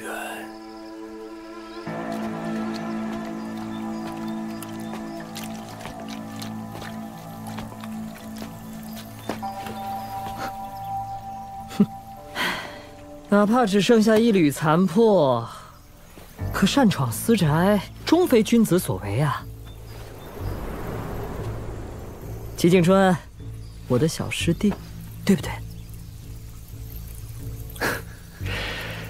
那天你和崔明皇明面上是演戏给吴渊和大黎王朝看的，其实是演给我看的，累不累？那你看出什么了？当陈平安做出选择帮山崖书院的那一刻，你的大考就已经败了。可你依旧有恃无恐，是因为你已将陈平安当做了你的影子。然后，你以真身入定做观想。陈平安若是能够坚守本心，就等于你也坚守住了本心，最终成为你重返境界巅峰的大道契机。不错，哪怕陈平安不能坚守本心，我依然安排了后手，去不断损耗他的心境，最终使其支离破碎。到时候你齐静春的文脉气运就是我的囊中之物了。这可远比真身入定做观想的结果好处要大得多啊！唉，崔禅，可惜你还是棋差一招，终将满盘皆输。我可是找到了你的文脉传人，怎么可能输？你如果现在放手，对你来说就是最好的结果了。齐静春，你一个即将魂飞魄散的东西，半人半鬼，也配跟我讲道理？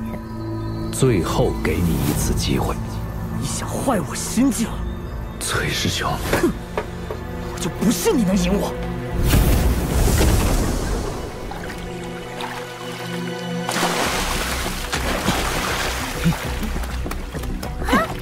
陈平安，你这叫合则而渔。哦，不对，应该是釜底抽薪。你那边怎么样？钓鱼可比读书难多了。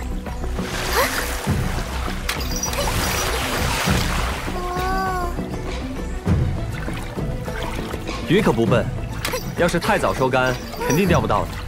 还有，季节不同，晴雨天气，鱼钩和鱼饵都有讲究。不过，我们有那么多吃的，为什么还要抓鱼啊？你想啊，有一种说法叫坐吃山空，所以要多备点。去山崖书院的路还长着呢。齐先生教过我，这叫授人以鱼不如授人以渔。授人以鱼不如授人以渔，这是先生教给我的第一个道理，我受用至今。怎么可能？齐静春，你竟然选了一个女人当自己唯一的嫡传弟子，有何不可？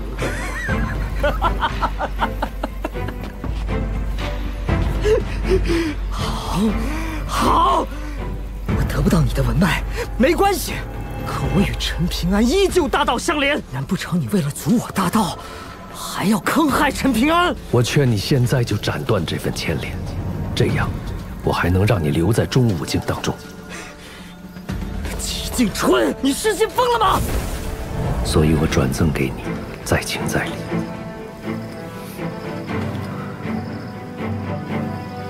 那玉簪子是师傅的，你居然带师收徒！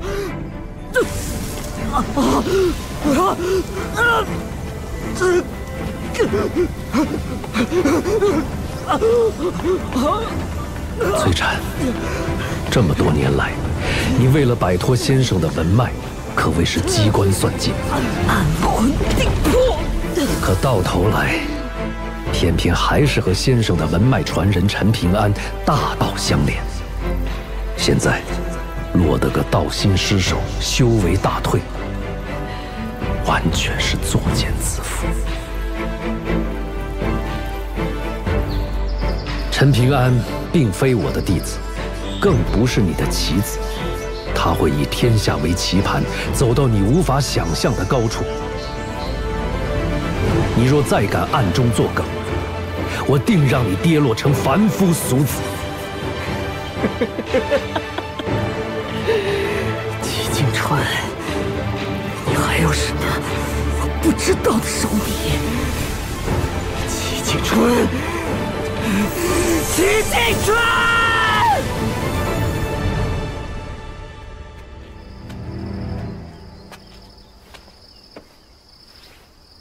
爹，娘，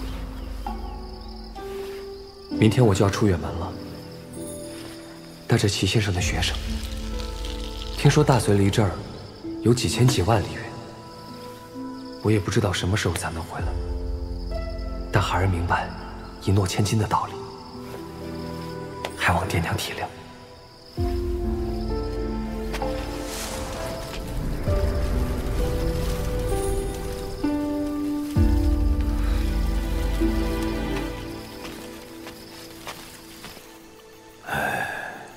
8000年了，那么多英雄豪杰都入不了你的眼吗？就连凤运而生的马苦玄也没资格见你。你到底中意了谁呢？哎，罢了罢了，如此一来也是好事，小赌怡情，不用担心满盘皆输。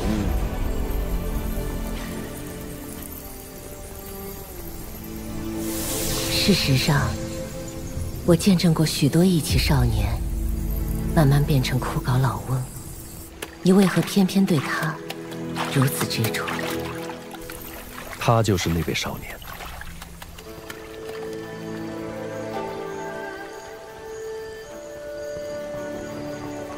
老前辈，请你睁眼看一看这个少年吧，哪怕一眼都好。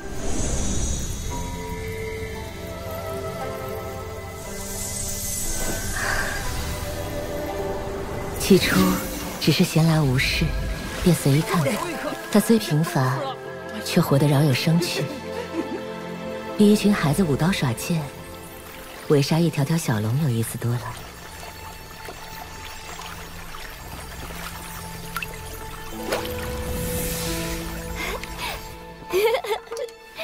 爹，我虚岁5岁，是大人了。以后爹不在了，娘亲就交给你照顾。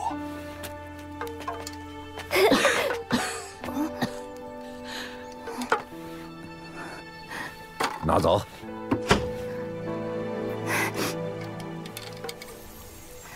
求神仙们保佑我爹，救救我娘！医不了了。娘，赶紧把药喝了。好疼啊！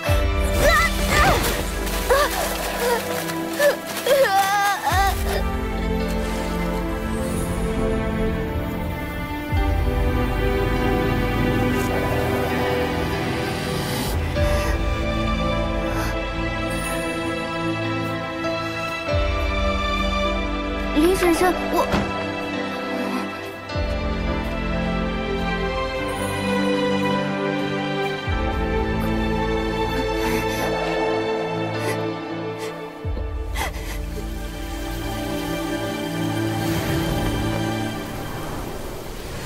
对陈平安前辈真的不愿意点头。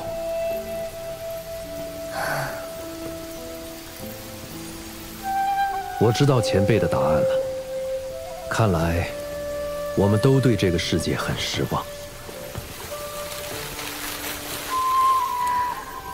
失望？那你呢？平安，平安，你醒醒！答应过娘的事，还记得吗？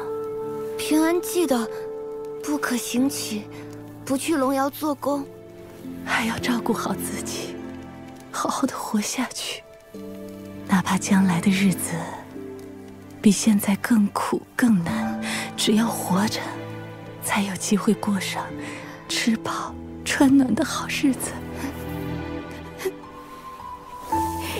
爹，娘，我现在足5岁，是大人了，我肯定可以照顾好自己的。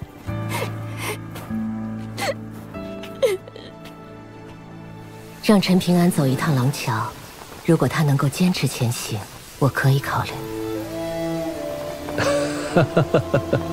我相信陈平安，请你也相信齐景春。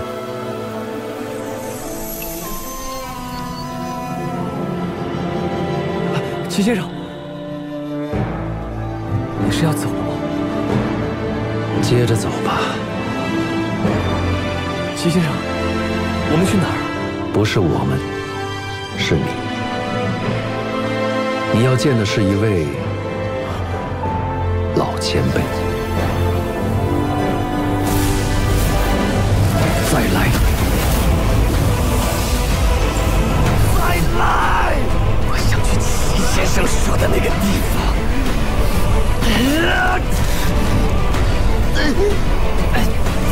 前辈，你看见这位少年了吗？为了这个少年，执迷。于我而言，本就身陷死局，但那位少年让大道孤身的我看到了方向，所以我想为同路人也点一盏明灯。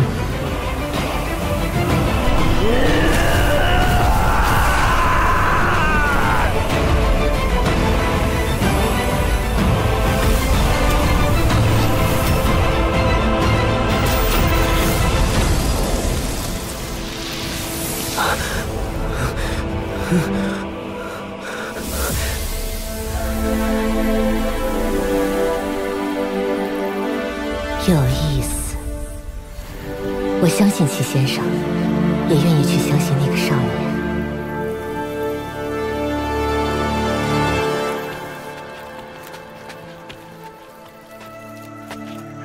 你们要去大离京城找你们的长辈，还是要继续去山崖书院上学啊？听说我们的学书还要办下去，我就留下吧。我想去京城找爹娘，求学当保人权，我也想留下。唉，我李怀大人还真难抉择呀。你们几个，一点困难就把你们吓倒了。我就要去山崖书院，去齐先生读书的地方。齐先生说过，我们山崖书院的藏书之精冠绝一州。齐先生还说了，我所有的问题，哪怕他无法回答，但全部可以从书本上找到答案。你不怕吃苦吗？一个人的话，就有一点怕。好，那我就陪你去山崖书院。齐先生，我说过的，我答应过的事情，就一定会去做。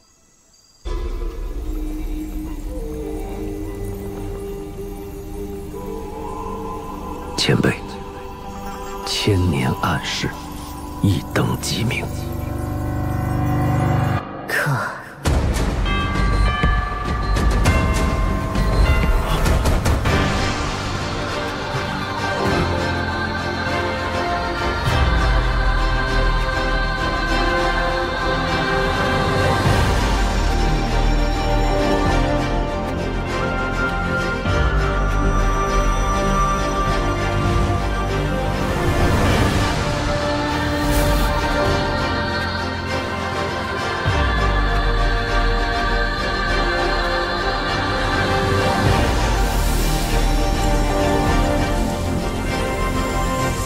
这里曾是一处战场，大战落幕后，只剩下这座拱桥。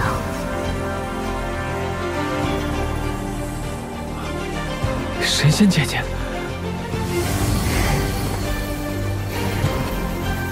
神仙姐姐这个称呼甚合我心。陈平安，我想请你帮我跟外边的4座天下说一句话，可以吗？我已经等了8000年，虽然你的修行天赋远远比不上我之前的主人，但是没关系。从今天起，你就是我的第2位，也是最后一位主人了。立誓之前，你要记住，我现在还不能现世，100年之内，你要跻身炼器室第10楼，才能来石拱桥取走铁剑。虽然暂时无法随你征战厮杀，见面礼还是有的。这玉牌能用来收纳物件，但你要跻身中5境才可驱使，先温养在窍穴中吧。接下来再额外送你3缕极小极小的剑气，接好了。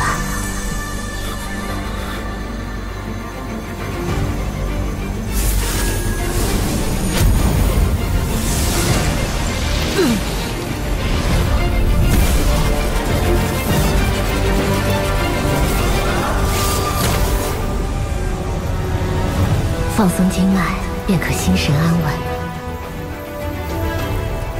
陈平安，请你跟我念一遍那句誓言，可以吗？好。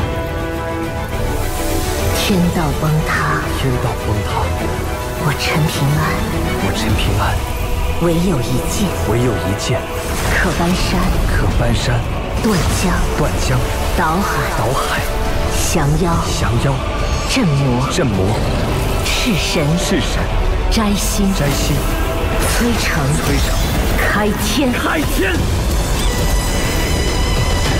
天道崩塌，我陈平安唯有一剑，可搬山，断江，倒海，降妖，镇魔，赤神，摘星，摧城，开天，剑来！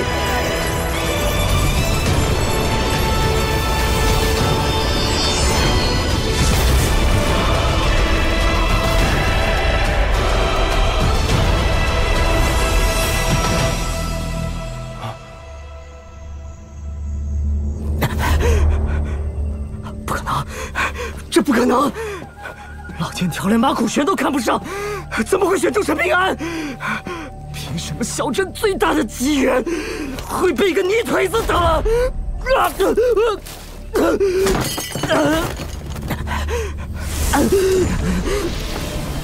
晨，你这个老王八蛋，还不救我！放我出来！放我出来！老王八蛋，救我！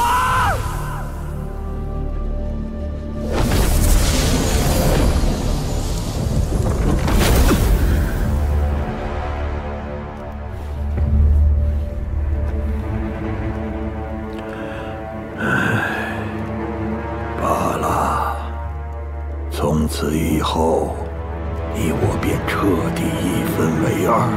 世间真的多了一个崔禅，不知是福是祸呀。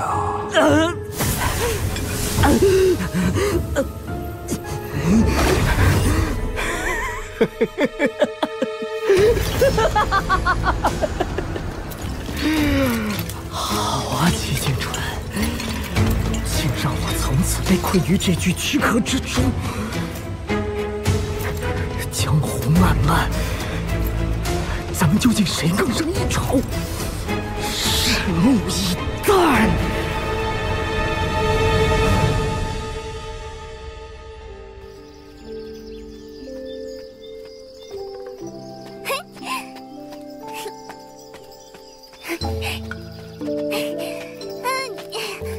陈平安，我都收拾好了。重吗？不重，不那么重。什么时候累了就跟我说一声。怎么可能会累？陈平安，除了东宝平州的形势图，我还放了一些银子和铜钱在里面。比起你送给我爹的金晶铜钱，真的不算什么。你千万别拒绝啊！我又不傻，给钱还不要？你还不傻？为了他们，你都……阮姑娘，以后的事就多麻烦你了。放心吧，你好好保重。那就出发。出发！保重。我走啦。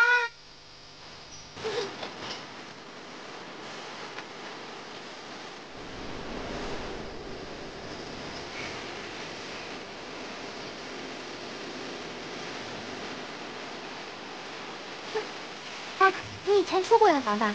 没有，这是第一次。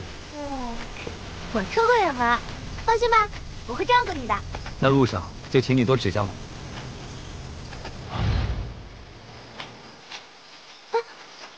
你头上怎么别了一只簪子？啊？我不知道啊。陈平安，你其实是有钱人，对不对？现在已经不是了，我有钱的光景就那么几天。好吧。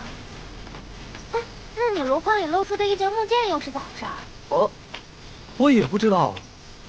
陈平安，你再这样，我今天就真的不喜欢你了。我是真的不知道。算了算了，明天再不喜欢你好了。